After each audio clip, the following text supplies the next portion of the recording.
마태복음 11장 20절에서 30절까지입니다. 한 절씩 교독하겠습니다. 예수께서 권능을 가장 많이 행하신 고을들이 회개하지 아니하므로 그때에 책망하시되 화 있을진저 고라시나 화 있을진저 벳세다야 너희에게 행한 모든 권능을 두로와 시돈에서 행하였더라면 그들이 벌써 베옷을 입고 회개하였으리라. 내가 너희에게 이르노니 심판날에 두로와 시돈이 너희보다 견디기 쉬우리라. 가버나움아 내가 하늘까지 높아지겠느냐 음부에까지 낮아지리라. 내가 행한 모든 권능을 소돔에서 행하였더라면 그 성이 오늘까지 있었으리라. 내가 너희에게 이르노니 심판날에 소돔 땅이 너보다 견디기 쉬우리라 하시니라. 그때 예수께서 대답하여 이르시되 현재 주제이신 아버지여 이것을 지혜롭고 슬기 있는 자들에게는 숨기시고 어린아이들에게는 나타내심을 감사합니다. 옳소이다. 이렇게 된 것이 아버지의 뜻이니이다. 내 아버지께서 모든 것을 내게 주셨으니 아버지 외에는 아들을 아는 자가 없고 아들과 또 아들의 소원대로 계시를 받는 자 외에는 아버지를 아는 자가 없느니라. 수고하고 무거운 짐진 자들아 다 내게로 오라. 내가 너희를 쉬게 하리라. 나는 마음이 온유하고 겸손하니 나의 멍에를 메고 내게 배우라. 그리하면 너희 마음이 쉼을 얻으리니 함께요. 이는 내 멍에는 쉽고 내 짐은 가보입니다 하시니라. 아멘. 마태복음 11장 12장은 불신앙과 거절 그리고 초청과 영접에 대한 단락이 세세트씩 반복되고 있는 그런 구조로 되어 있습니다. 11장만 보면 2절부터 19절까지가 이 세대로 표현되고 있는 그 세대가 하나님 앞에 불신앙과 거절의 모습으로 보여지고 있는 모습을 이야기하고 있고 20절에서 24절까지는 도시들이 예수님에 대해서 불신앙과 거절에 대해서 그리고 25절부터 30절까지는 예수님을 초청에 대해서 영접하고 있는 사람들에 대해서 기록하고 있는 이런 식으로 불신앙, 영접, 불신앙, 영접 이렇게 세 세트씩 이어지고 있습니다. 오늘 20절부터 24절은 회개하지 않는 도시들에 대한 이야기를 하고 있는데요. 갈릴리의 대표적인 도시들 고라신, 베세다, 그리고 가버나움. 오늘 등장하고 있는 고라신과 베세다는 마태복음에서는 오늘 본문 외에는 등장하지 않아요. 그래서 마태복음 외에서는 고라신에서 예수님께서 무엇을 하셨는지, 베세다에서 어떤 일을 하셨는지 알 수 없지만 마가복음에는 베세다에 대해서는 나오고 있거든요. 마가복음과 누가복음은 베세다에서 마가복음에는 맹인 한 사람들이 데리고 와서 고쳐진 장면이 나오고 베세다에서는 수많은 사람들을 고쳐주었다 이런 이야기입니다. 마태복음에서는 고라신과 베세다에서 어떤 일을 했는지 알 수 없지만 마가복음이나 누가복음을 통해서도 이 갈릴리 북서쪽에 위치한 이 지역들에 대해서 예수님께서 많은 병자들을 고쳤다 알 수 있죠. 그런데 그렇게 많은 기적들 오늘 20절에도 예수께서 권능을 가장 많이 행하신 고을들 아마도 고라신, 베세다, 또 가버나움은 예수님의 갈릴리의 중심 사역지였거든요. 가버나움을 기점으로 해서 예수님은 갈릴리 사역을 시작하셨고 항상 그 중심 지역이었던 가버나움 같은 지역들. 그것에서 하나님은 많은 권능을 행하도록 하셨지만 결국은 그들은 회개하지 아니하였다라는 말로 요약하고 있습니다. 그래서 책망하시되 화 있을진저 고라시나 화 있을진저 베세다야 너희에게 행한 모든 권능을 두로와 시돈에게 행하였더라면 그들이 벌써 베옷을 입고 제에 앉아 회개했을 것이다. 두로와 시돈은 대표적인 이방인 도시로서 예수님을 따르지 않았던 세상의 어떤 물질과 세상의 권력들, 세상의 안락함들을 추구했던 땅들, 도시들, 대표적인 도시들이죠. 그런 지역에 예수님께서 온갖 기적을 행했다라면 오히려 그 이방 땅이 예수님 앞에 돌아섰을 것이다. 그런데 너희들은 하나님의 땅으로서 복음을 전하고 권능을 행했는데도 너희들이 이방 땅보다도 못한 회개의 열매를 냈다. 이렇게 지금 책망하고 있는 것이지. 그러면서 또 심판날에 그 두로와 시돈이 너희가 오히려 견디기 쉬웠을 것이다. 대표적인 멸망의 땅이 오히려 그들에게 비교할 수 없는 주로 이 보라신과 베세다 또는 23절에 나오고 있는 가버나움의 이 저만 하늘에까지 높아지겠느냐. 오히려 너희가 음부에까지 낮아지리라. 너희가 스스로 아마도 예수님께서 중심 사역지로 삼고 많은 기적들과 이적들을 행하실 때 이 마을은 이런 엄청난 기적들이 행해지는 그런 마을이다 스스로 높아졌을지는 모르나 오히려 하나님 앞에서는 돌아서지 못한 모습들. 결국 그래서 주님은 소돔에서 이 일을 행했다라는 소돔 또한 대표적인 멸망의 도시, 죄악의 도시였죠. 그 땅에서도 오히려 심판날에 소돔 땅이 너희보다 견디기 쉬웠을 것이다.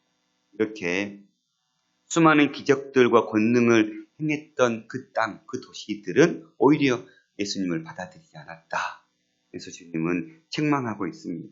그것은 충분히 예수님께서 많은 복음을 전했고 기적과 권능들, 이적들을 보여줘서 당연히 다른 어떤 도시들보다 훨씬 더 많은 이들이 예수님 앞에 나와야 하는데 나오지 않았다라는 것을 이야기해 줍니다.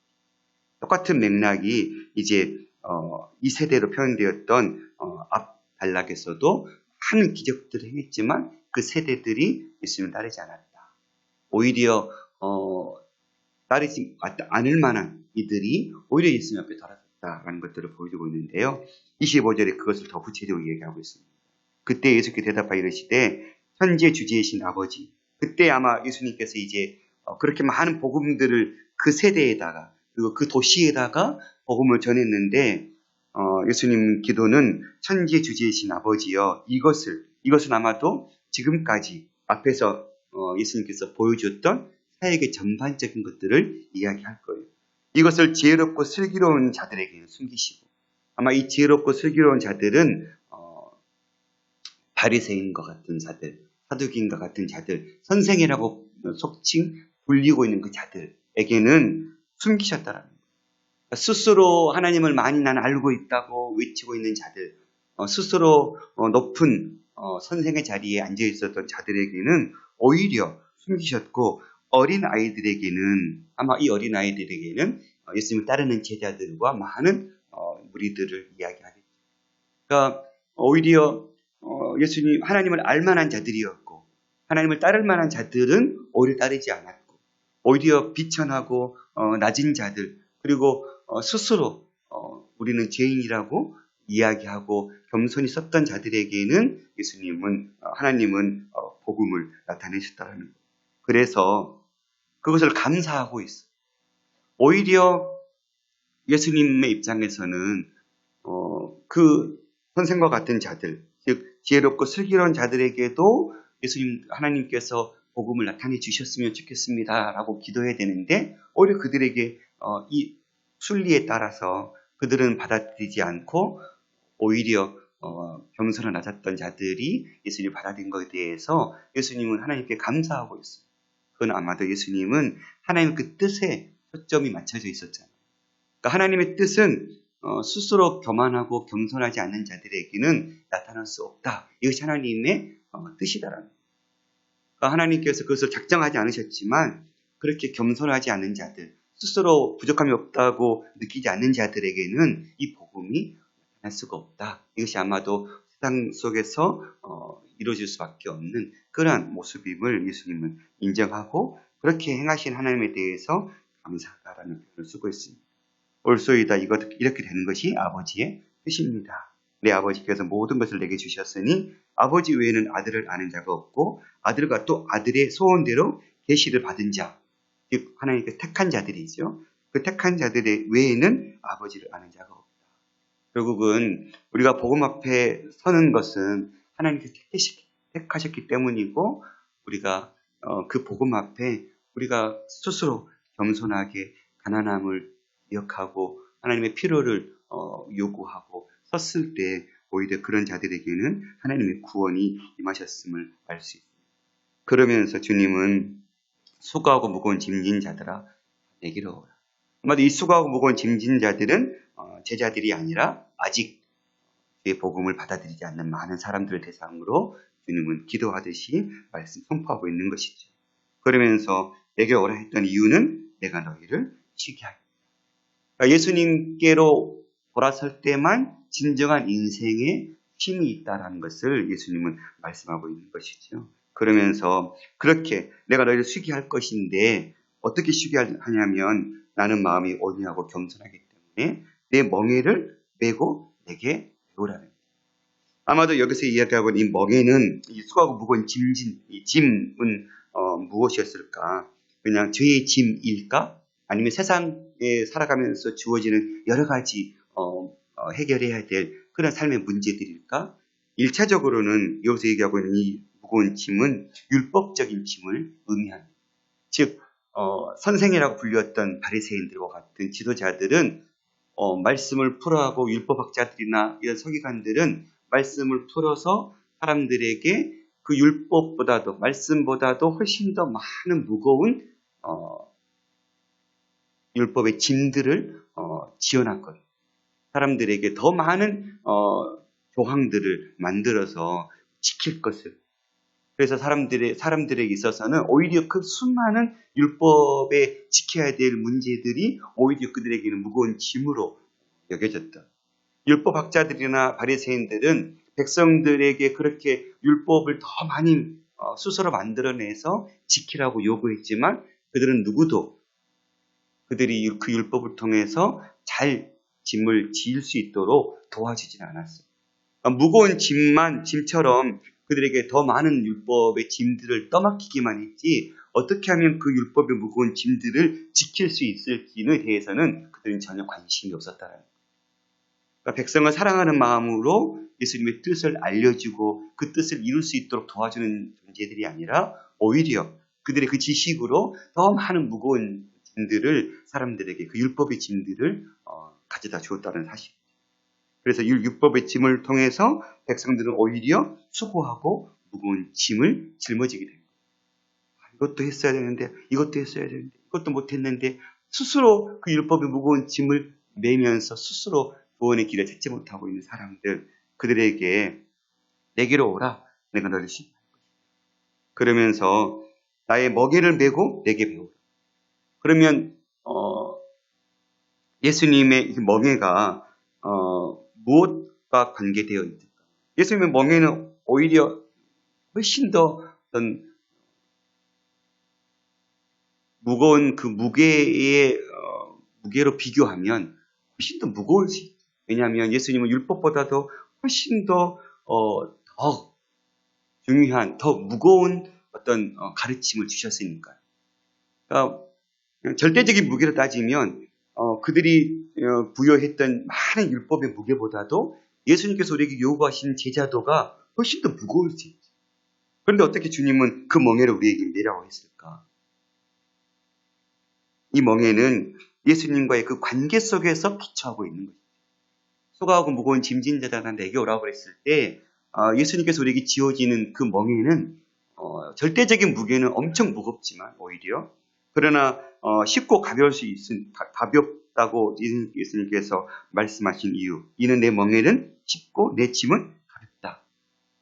오히려 주님께서 우리에게 말씀하셨던 무거운 짐들은 훨씬 더 율법에 요구하는 것보다도 더 중한 것들이었는데 훨씬 무겁지만 절대적인 무게는 예수님과의 그 관계, 즉 그분의 통치 안에서 그 관계를 통해서 쉽게 만들 수 있다는 사실. 절대적인 무게는 무겁지만 우리가 그 무게를 가볍게 할 수 있었던 이유는 예수님과의 관계 속에서 그 무거웠던 짐이 풀어지게 되는, 가벼워지게 되는 역사가 나타난다는 거예요. 그러니까 결국은 우리가 짊어져야 될 우리가 멍에는 우리가 지려고 하면 못 지죠. 예수님께서 요구하시는 건 뭐예요? 내게 배우라. 그러면 너희 마음의 힘을 얻을 텐데, 즉 나와의 관계 속에서 너희가 나를 배우고 내가 어떤 분인지를 깨닫고 내가 너희들에게 무엇을 요구하는지를 진정으로 그 의미를 깨닫는다면 너희에게 주어진 이 여러 가지 율법의 짐들은 그것이 짐이 아니라 오히려 훨씬 가벼운 멍에가 될 것이다. 그러니까 주님과의 관계를 먼저 형성하고 관계 안에서 살아가는 것이 얼마나 중요한 것인지를 주님 우리에게 말씀해 주고 있는 것이지. 우리가 말씀을 지키는 것이 버겁고 힘들 때 한번 돌아보세요. 그때는 주님과 나와의 관계가 멀어졌어요. 주님과 나와의 관계가 깊을 때는 그것이 짐으로 여겨지지 않아요. 예수님 때문에 왼뺨을 맞았을 때 오른뺨을 댈 수 있는 것, 주님 때문에 오리를 걸으려 할 때 흰리를 걷는 것, 그것이 결코 무겁지 않을 것. 그런데 주님과의 관계가 틀어져 있었을 때는 왼뺨을 돌려대는 게 너무너무 고통스러울 것. 오리를 더 걸어가는 게 정말 죽을 것 같은 고통을 느끼게 될 거예요. 똑같은 상황인데 내가 주님과의 어떤 관계 속에서 내 삶이 세워져 있냐에 따라서 짐의 무게는 절대적으로 달라질 수 있다는 사실. 그래서 주님은 내 안에서 나와의 관계 안에서 이 짐을 짊어져라. 그러면 무겁고 가볍고 쉬울 것이다. 그러니까 우선적으로 우리 삶 가운데 회복되어야 될 것은 주님과의 관계입니다. 그 관계 안에서 너에게 주어지는 이 율법의 많은 짐들을 다시 접근해서 보면 그것이 결국 따르기에 무겁고 힘들고 버거운 그런 도문들이 아니라 훨씬 더 그 안에서 참 자유를 맛보게 될 것이다. 하는 주님은 초청해주고 있는 사실입니다. 그렇습니다. 많은 이들이 이 복음의 진정한 의미, 핵심을 깨닫지 못하고 그저 예수님의 수많은 기적들을 보고도 또 많은 예수님의 가르침을 보고도 그들은 돌이키지 않았고 오히려 택함받았던 겸손하고 마음이 가난한 자들은 그 복음으로 인해서 참 생명을 얻었던 모습들을 보고 있죠. 이 세대에도 마찬가지인 것 같아요. 많은 기적들과 이적들 또 많은 가르침들이 선포되고 있지만 여전히 그 가르침을 가난한 자들, 자신의 연약함을 인정하고 그 복음을 통해서 자신의 삶을 세우는 자들에게는 생명의 복음으로 그 효과가 발휘되고 있지만 여전히 교만함으로 복음을 외면하고 따르지 않는 자들에게는 또 수많은 기적들이 행해졌어도 그저 그 기적은 기적으로밖에 역할을 못하는 세대 속에서 예수님의 복음이 흥망케 되지 못하는 그런 일들이 지금도 벌어지고 있는 거예요.